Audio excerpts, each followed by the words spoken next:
गौड़िया मठ की प्रतिष्ठा का उद्देश्य हरि सेवा की आड़ में अर्थ संग्रह करना नहीं है।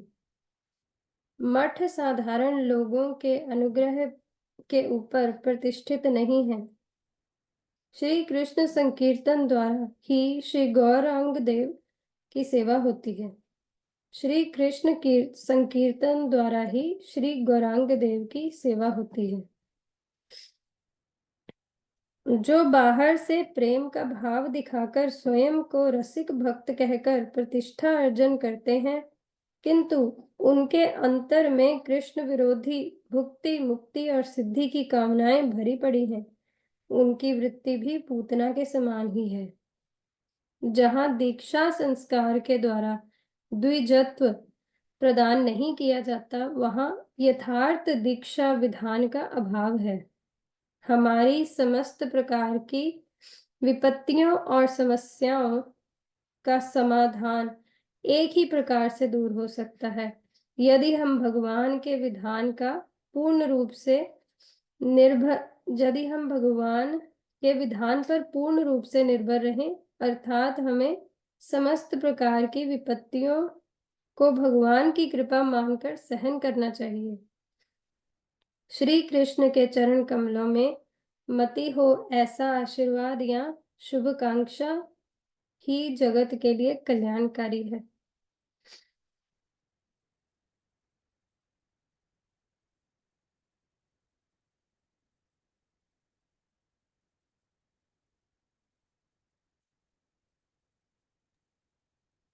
प्रश्न, क्या यह जगत जीव का भोग्य है?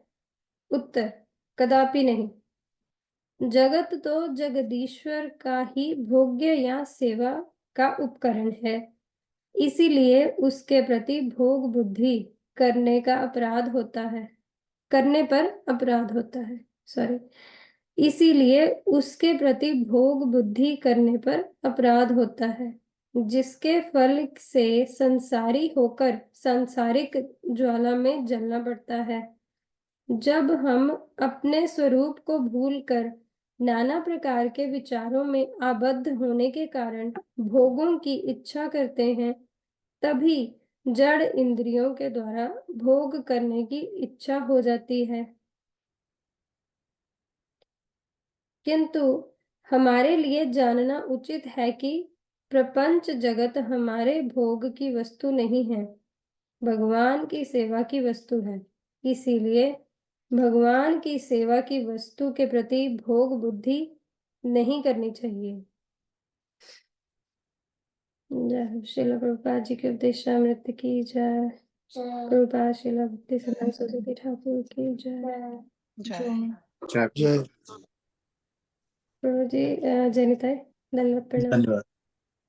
प्रभु जी जो कल चर्चा हुई थी उसमें आज प्रभुपाद जी के उपदेशामृतम में भी हमने पढ़ा कि जैसे लिखा है, गौड़िया मठ की प्रतिष्ठा का उद्देश्य हरि सेवा की आड़ में अर्थ संग्रह करना नहीं है।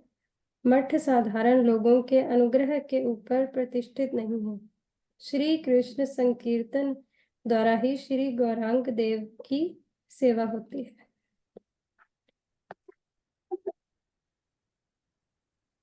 जी जी प्रभुपाद जी के उपदेश में हमने ये भी सुना है कि आचार रहित प्रचार कर्मांगेर अंतर्गत।